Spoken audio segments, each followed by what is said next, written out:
And welcome back, listeners. Now, you may have noticed for the past few weeks on the show, we've been talking a little bit about a brand new pop culture convention that is coming to Melbourne called Metro Comic Con. Now, we've talked a little bit about some of the guests who are going to be coming to the convention this year, but we thought we'd like to get to know a little bit more about Metro Comic Con. So we actually thought we would get one of the event directors on the phone today to talk a little bit about it. Welcome to the program, Carissa. Hi, thanks for having me. No problem. Now, Carissa, you, of course, are no stranger to organising conventions like this. You are one of the founding people behind Oz Comic Con here in Australia, and you've been doing a lot of fan conventions over the years. So tell us a little bit about what we can expect from Metro Comic Con and where the idea first came from for you. My husband, who is my co-director in all the events that we put together, we both love pop culture. It's what we grew up with. It has been very influential in our lives and the paths that we have taken and amazing friendships we've made and opportunities. So not just as fans ourselves, but having lots of friends who are fans, we love to put on events that people really want to experience, that they like to have guests that might not be considered by other people. We have a very curated style with the events that we do, whether it is a expo style like a Comic-Con or an intimate event based specifically around a TV show or a film. We have been not in the expo stage since the end of 2017, and there was, before pandemic, some interesting ideas emerging and other events in Australia that unfortunately have not returned since the COVID years have eased off a little bit and events are starting up again.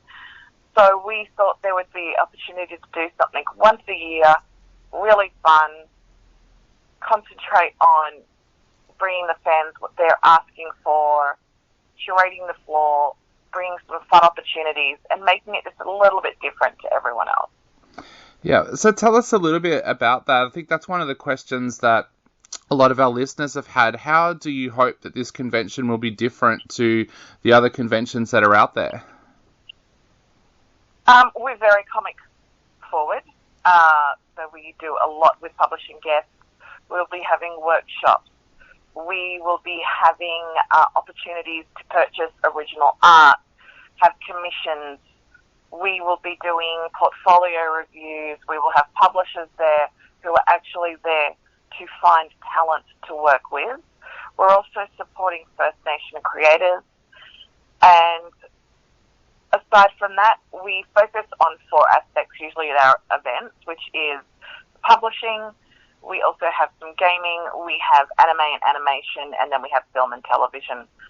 And in each of those areas, we're going to have a lot of activities.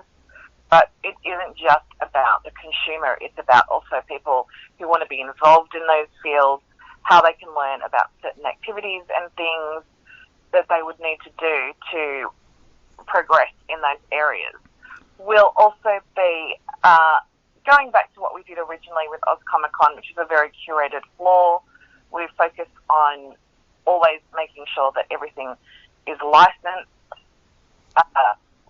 support the smaller mum and pop shops around Australia, because it has been very difficult on them during COVID. We lost so many of the smaller vendors and comic book shops. It's been quite sad that people who had been in the industry for 20 years have just had to say goodbye to it and move on to other opportunities, because it was a very, very, very tough, and still is a tough couple of years.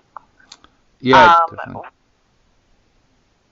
We also pay attention to getting not just the usual audience, but we are trying to expand the audience to people who have these interests but just don't know that these types of events are available. We have been hosting supernatural events for many, many, many, many years, and we still announce an event and people are just had no idea these things happen. Yeah. So it's about letting there be information out there, advertising, so that everybody who has interest can come and attend the event. We're going to have some amazing activations. It'll be just a little bit different. And again, this is our first event.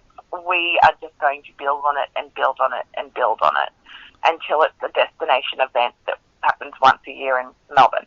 Definitely. Now, we've heard that, yeah, and we can tell from speaking to you that you're very, very passionate about pop culture. Where did that journey start for you? Can you remember back when you first started to become interested in film and television and what it was that captured you about it? I didn't really have a choice. I am the youngest from a family of 4, but there is 10, 13 and 16 years between me and my siblings. Yep. And my oldest brother was a haemophiliac, and unfortunately that meant he would often be restricted at home and often in bed recovering from certain issues. So I would spend a lot of time with him, and he was an artist. So I was surrounded by Doctor Who, Star Trek, Star Wars, Tolkien. I was 6 and we saw Return of the Jedi at the drive-in at Blacktown. I have very strong memories of that. So that was my entire childhood. I have always been encouraged by my parents to read, and I loved comics, and it just grew from there. And I attended my first convention, which was a Star Trek convention when I was 15, and then that slowly grew from attending to volunteering to hosting. And I have been attending San Diego Comic-Con since I was 19, except for the few years with COVID, obviously. And I met my husband, my business partner, when he was a guest at a convention, as he's a writer as well. And yeah, we just love it. It's an integral part of our lives.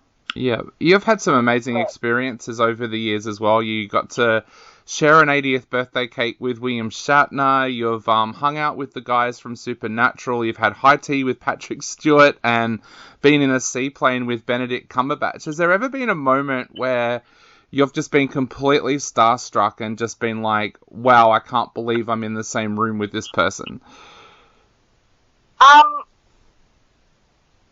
Sure. One of my other passions is musical theatre, and meeting Indina Menzel and Christian Chenoweth in the Wicked years when it was first out on Broadway, and then meeting Andrew Reynolds and Josh Gad when Book of Mormon was just starting.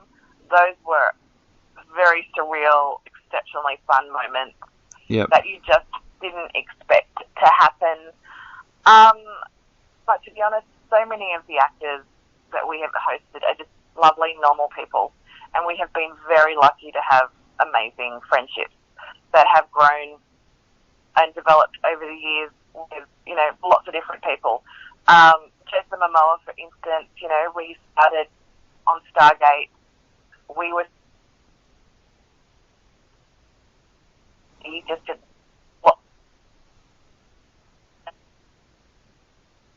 the same, and those are the really special things and the very lucky things that we get to experience. And we have a wonderful team that, have maintained relationships with guests that they've looked after, and we enjoy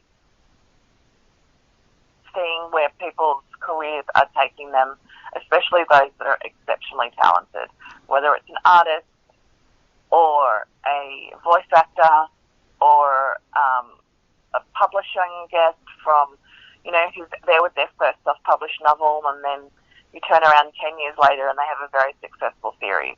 Yeah. To have a small part in that is a great feeling as well. Definitely. And I think that's one of the things I love about these conventions is that it makes memories for so many people. I know taking my nieces and nephews over the years to conventions, there's been times when I've just looked at them when they've been sitting there in front of somebody that they've watched on stage and screen for years and years, and And you can tell that it's just a moment that's going to stay with them forever as well. And I guess you see that a lot with a lot of the people that come along to these conventions. We do. There's been some absolutely amazing experiences. We have often had opportunities to give back as well, and we have, with our guests, attended events for the Perth Children's Hospital Telethon. We have attended several years and sponsored some actors to come across for that. We often do children's hospital visits.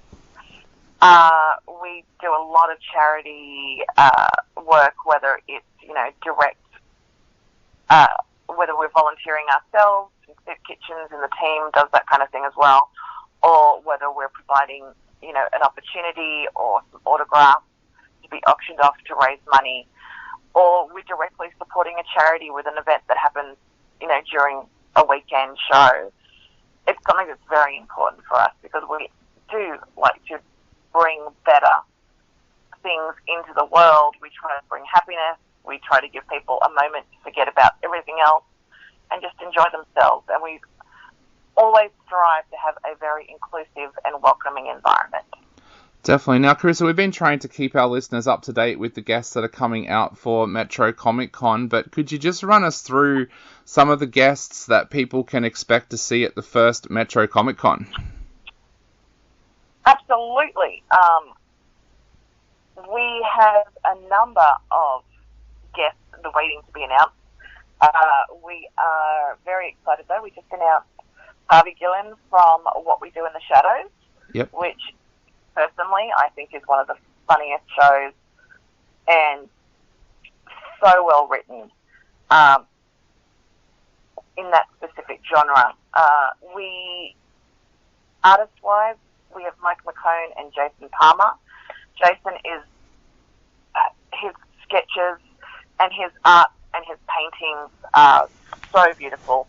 He just released an amazing piece for the final episode of Picard that he was commissioned by Paramount to do. He's unparalleled in the work he puts forward. Mike McCone, he has drawn and for every comic imaginable for all the 5 major publishers. Australian talent in Nicholas Scott and Andrew Constant, who are just going further and further and to bigger and better things. We're going to be focusing a lot in the next couple of weeks on both international and local talent that will be coming to the show. Actor-wise, we're very excited to have Dee Wallace and Henry Thomas. Obviously, E.T. is a film that is so meaningful to so many people. But Dee's horror work has massive amount of following in Australia, and Henry's latest work with Mike Flanagan has been brilliant. Then we also have Katie O'Brien from The Mandalorian, who is an amazing bad guy. It's going to be very interesting to see the growth of her character in the next season. And for a lot of old school 90s CW magic, we have Brendan Affair from Roswell, and he, of course, also has current stuff that he's a part of, which is fun and has a lot of following. And we've got another Roswell guest to announce soon, and there'll be more guests coming over the next 6 to 8 weeks. That is awesome. And I've got to say, Dee Wallace is one of the nicest people I've ever had the pleasure of meeting. I got to spend a day with her once working with her, and my wife was there, and my wife asked her to sign an old E.T. picture that my wife had that meant a lot to her. And Dee said, look, if you actually let me take this picture away, I will get the rest of the cast to sign it for you, including Drew. And my wife handed it over, and she said to me, I don't think I'll ever see that picture again. And then a few weeks later, in the mail, a really beautiful letter from Dee and all of the signatures on the photo as promised. And it just, my wife literally cried when that arrived. So, Dee is such an amazing person to hang out with. Yeah, we've had the privilege of spending a little bit of time with her over the years when we've been in events in the States. And we're very lucky the timing has just worked out for us at this instance.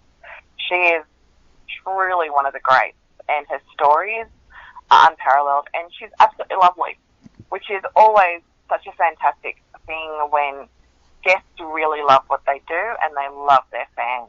It is an experience unlike any other. Definitely. Now, for all of our listeners out there, Metro Comic Con is on from the 8th to the 9th of July in Melbourne. And Carissa, where is the best place, apart from Subculture, of course, where people can get further information about the convention and also the new guest announcements as well?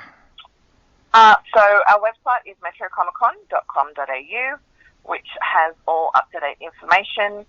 And, of course, we are across social media, so Facebook, Twitter, Instagram. Just click and follow, subscribe, and all of our latest information is released there simultaneously with regards to guests, ticketing, vendor opportunities, special activations. Everything will be available through those social media platforms.